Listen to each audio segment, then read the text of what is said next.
Assalamualaikum warahmatullahi wabarakatuh. Perkenalkan, nama saya Sanudin Irawan. Saya peserta Lasan CPNS tahun 2026 Angkatan 10 dengan nomor NDH 03. Saya berasal dari Kementerian Imigrasi dan Pemasyarakatan asal UPT Lapas kelas 3 Sinabang. Saya bertugas sebagai seorang penjaga tahanan. Berikut adalah video pelaksanaan kegiatan aktualisasi saya yang berjudul pengoptimalan kegiatan pembinaan kepribadian, khususnya pengajian melalui penambahan metode halakah, tasmi, dan juga pemutaran video edukatif. Alasan saya memilih gagasan ini dikarenakan Lembaga Pemasyarakatan Kelas 3 Sinabang sebagai institusi yang mengemban fungsi pembinaan dan pemasyarakatan memiliki tanggung jawab besar dalam membentuk karakter warga binaan pemasyarakatan atau biasa disingkat WBP agar nantinya dapat kembali menjadi anggota masyarakat yang produktif dan bermartabat.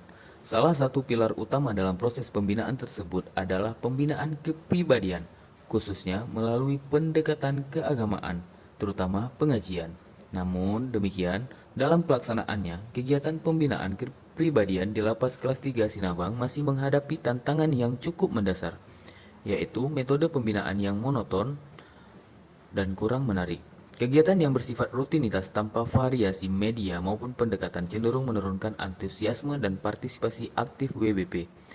Kondisi ini berpotensi mengurangi efektivitas pembinaan itu sendiri, sehingga nilai-nilai keagamaan dan kepribadian yang hendak ditanamkan tidak terserap secara optimal oleh seluruh WBP. Berangkat dari kondisi tersebut, saya merancang sebuah gagasan inovatif berupa optimalisasi pembinaan kepribadian melalui metode halakah, video edukatif, dan tasmi. Ketiga metode ini dipilih secara sinergis karena masing-masing memiliki keunggulan tersendiri. Contohnya, metode halakah menghadirkan suasana belajar yang interaktif dan dialogis sehingga WBP dapat saling berbagi pemahaman dalam kelompok kecil yang kondusif. Kemudian, video edukatif digunakan sebagai media pembelajaran visual yang lebih variatif dan mudah dipahami, sehingga mampu meningkatkan daya tarik kegiatan pembinaan. Sementara itu, metode tasmi sendiri memberikan sarana bagi WBP untuk memperkuat hafalan Al-Quran, sekaligus membangun kedisiplinan spiritual secara konsisten. Dengan mengkombinasikan ketiga metode tersebut, diharapkan pembinaan kepribadian di Lapas Kelas 3 Sinabang menjadi lebih terstruktur, variatif, dan berdampak nyata bagi seluruh WBP.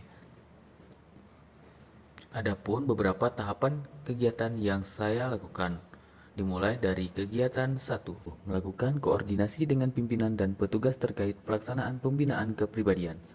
Kegiatan pertama yang dilakukan adalah melakukan koordinasi dengan pimpinan serta petugas yang terlibat dalam pelaksanaan pembinaan di Lembaga Pemasyarakatan Kelas 3 Sinabang. Koordinasi ini bertujuan untuk menyampaikan rencana kegiatan optimalisasi pembinaan kepribadian sekaligus memperoleh arahan, dukungan, serta persetujuan dari pimpinan.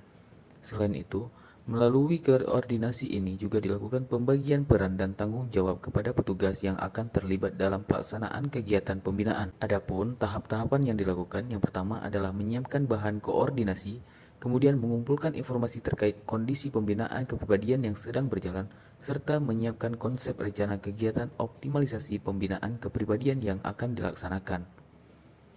Kedua, melakukan koordinasi dengan pimpinan dan petugas terkait, serta menyampaikan rencana kegiatan kepada pimpinan lapas serta berkoordinasi dengan petugas yang bertanggung jawab dalam pelaksanaan pembinaan untuk mendapatkan arahan, masukan, dan persetujuan. Dan yang terakhir, menetapkan rencana pelaksanaan kegiatan dan menyusun kesepakatan terkait waktu pelaksanaan, pembagian tugas, serta mekanisme kegiatan pembinaan kepribadian yang akan dilaksanakan. Adapun output yang akan dihasilkan dari kegiatan ini, yang pertama adalah tersusunnya konsep rencana kegiatan, kemudian tersusunnya kesepakatan jadwal dan mekanisme pelaksanaan kegiatan, dan terakhir terdokumentasinya hasil koordinasi dalam bentuk gambar ataupun berita acara sebagai bukti pelaksanaan kegiatan koordinasi. Kegiatan kedua, melaksanakan sosialisasi program pembinaan kepribadian kepada tahanan dan warga binaan. Setelah mendapatkan persetujuan dari pimpinan, kegiatan selanjutnya adalah melaksanakan sosialisasi secara langsung kepada tahanan dan warga binaan mengenai program pembinaan kepribadian yang tersedia di dalam lapas. Sosialisasi ini bertujuan untuk memberikan pemahaman mengenai tujuan, manfaat, serta bentuk kegiatan pembinaan kepribadian yang akan mereka ikuti dan jalani. Dengan adanya sosialisasi ini diharapkan warga binaan memiliki pemahaman yang lebih baik sehingga minat dan motivasi untuk mengikuti kegiatan pembinaan dapat meningkat. Adapun tahapan kegiatan yang dilakukan, yang pertama adalah menyiapkan materi sosialisasi. Kemudian melaksanakan kegiatan sosialisasi serta menyampaikan materi sosialisasi secara langsung kepada tahanan dan warga binaan mengenai pentingnya mengikuti kegiatan pembinaan. Ketiga, membangun interaksi dan responsif pada warga binaan yang dapat dilakukan dengan memberikan kesempatan kepada warga binaan untuk bertanya serta memberikan tanggapan terkait program pembinaan yang telah ada sehingga tercipta pemahaman dan ketertarikan terhadap kegiatan yang akan dilaksanakan. Adapun output yang dihasilkan dari kegiatan tersebut, yang pertama tentunya adalah terlaksananya kegiatan sosialisasi, tersampaikan informasi secara jelas mengenai program pembinaan kepribadian, dan juga terdokumentasinya kegiatan sosialisasi dalam bentuk dokumentasi, gambar, ataupun video. Kegiatan ketiga, melaksanakan pembinaan kepribadian dengan metode yang lebih variatif dan partisipatif. Kegiatan berikutnya adalah melaksanakan pembinaan kepribadian pengajian dengan menambahkan metode yang lebih variatif dan partisipatif guna meningkatkan ketertarikan dan keseriusan warga binaan dalam mengikuti kegiatan pembinaan.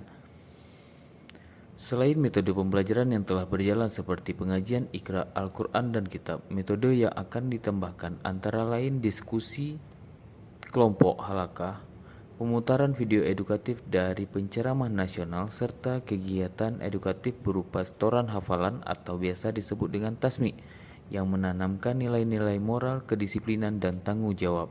Metode ini diharapkan dapat menciptakan suasana pembinaan yang lebih interaktif dan menarik.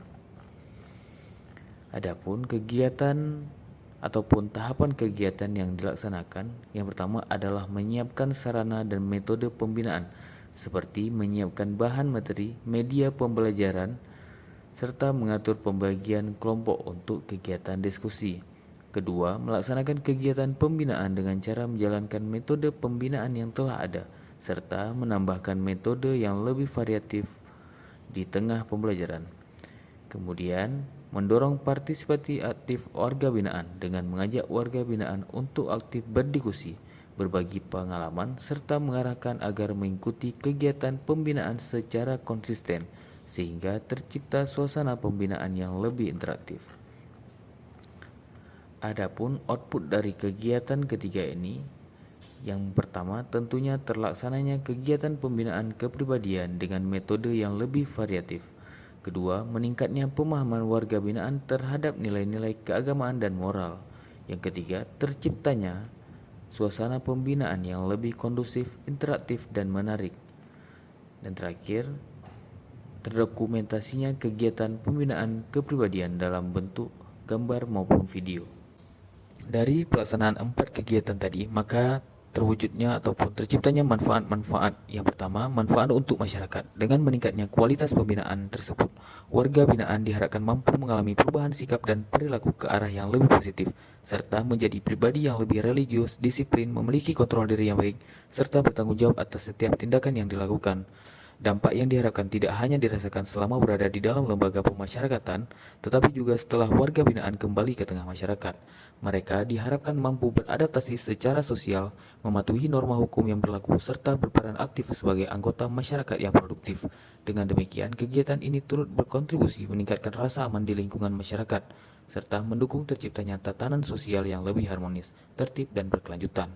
Kemudian, ada manfaat untuk organisasi. Bagi lembaga pemasyarakatan kelas 3 Sinabang, kegiatan ini memberikan manfaat strategis dalam meningkatkan efektivitas dan kualitas pelaksanaan program pembinaan kepribadian melalui pendekatan yang lebih terstruktur, terukur, dan berorientasi pada kebutuhan warga binaan.